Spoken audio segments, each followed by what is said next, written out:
Growing up, we all had those bizarre and weird feelings that we can laugh about now. I don't want to make this an exclusive experience, but I think Gen Z has a stronger connection, or rather a more unique type of way of experiencing this nostalgic blast that the late 1990s and the early 2000s were. Older generations just experience this as a smaller part, just another season of their life. Whereas we Gen Z people call this the years. It was perfect. It's our first experience of the world and literally the biggest psychological revolution in humanity's history. And now that I yapped about this enough, let's dive into what I wrote on my list of stuff I found weird as a kid. There will be stuff you find more unsettling or darker, and more just interesting stuff like the Windows XP default background. Bliss. The whole thing that inspired me to make this video is the 2000s aesthetic. It's so unique to this date that just looking at anything that was made in those years make you feel a special nostalgia. And I would say Bliss is the art that captures that period the best. Because I remember turning on the family desktop, and every time I looked at the wallpaper, I was thinking there is no way this is a real place. Like it's literally how you imagine an open field with bright green grass in your head. It's how you see the world as a kid, very saturated and vibrant. So I think that's one of the main reasons that it's kind of weird. Because as a kid, I always thought it was a manipulated picture. And then, years later, I learned that it was real. It's a real place, photographed by this guy. But now it doesn't really look like that anymore, sadly. Next up is startup screens and studio intros. The PS2 startup and especially the red screen of death.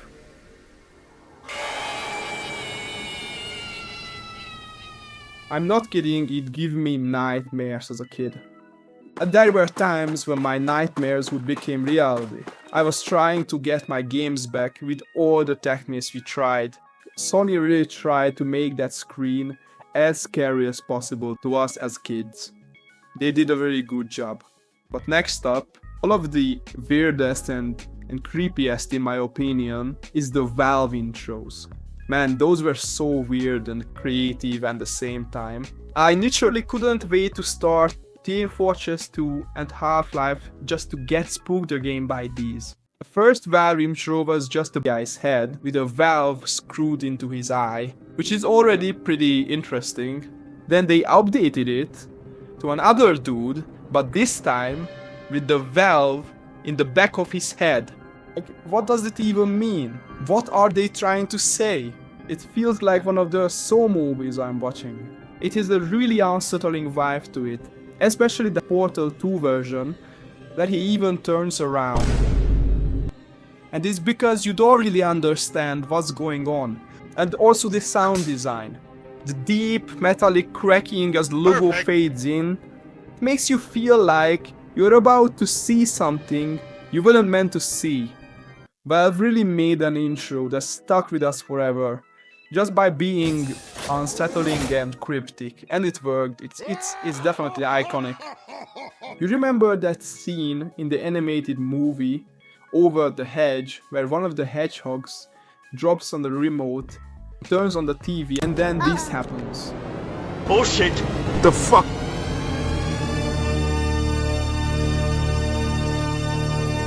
The THX Deep Note. For Gen Z kids, the THX intro was already terrifying. It always scared me as a kid. Something about that loud, droning sound felt so unsettling. In reality, it was just an audio logo meant to show off sound quality, but try telling that to a 7-year-old. Plenty of kids would cover their ears or run out of the room until it was over. It's a prime example of something totally harmless and simple. It's literally an advertisement for sound, becoming nightmare fuel as a kid. I actually kinda like it now. Now when I hear it, it makes me nostalgic.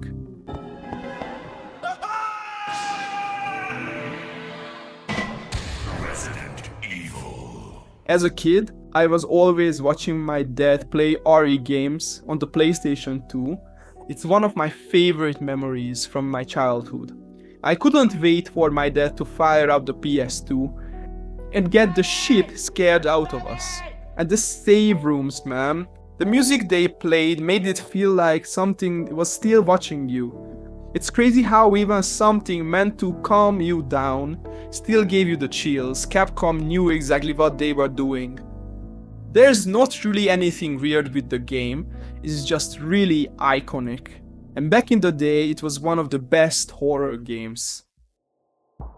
From 2000 to 2012, Cartoon Network was really fun, but sometimes it was straight up unsettling.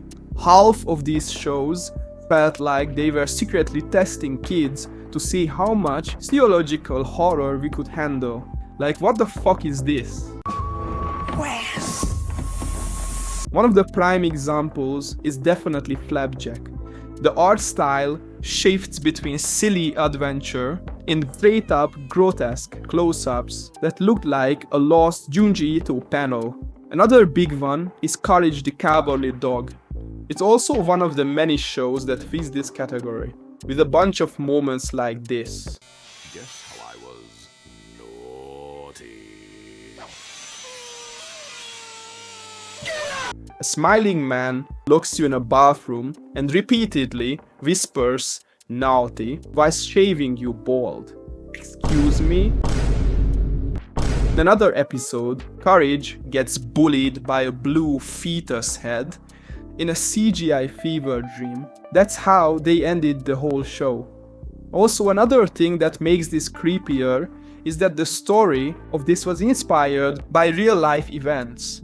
The show is set in nowhere, Kansas. This sounds like a random creepy place, but here's the thing. There's an actual unsolved case from the 1950s in a rural New Mexico town not too far from Kansas that eerie lines up with the story. An elderly couple named David and Glenda Brown lived alone in a desolate farmhouse when they mysteriously vanished without a trace. Their neighbors reported strange lights in the sky, odd figures lurking around their property, and unsettling noises at night before they disappeared. To this day, no one knows what happened to them. And guess what? Courage's whole thing is being alone in the middle of nowhere, constantly defending his owners from bizarre creatures, supernatural threats, and straight up cosmic horror. And I just can't leave without mentioning silly myths and kid logic, conclusions that fueled some of our weirdest fears. Children hear things or get told half-truth and then let their imagination make up stuff. Classic example of this is the old swallow a seed and it will grow into a tree in your belly. Countless kids fell for this one. Similarly, many of us heard that swallowing your gum would make you stay stuck in your stomach for 7 years. And if one of your body parts is out of the blanket, the demon will hunt you down as if it's an armor or shield that protects you. Also the classic, if you sleep facing the wall, your back is exposed to the rest of the room, the demon will also get you. And don't even mention the bed being in the middle of the room. I think most people fear this, even as an adult, because of movies that planted this fear in our minds.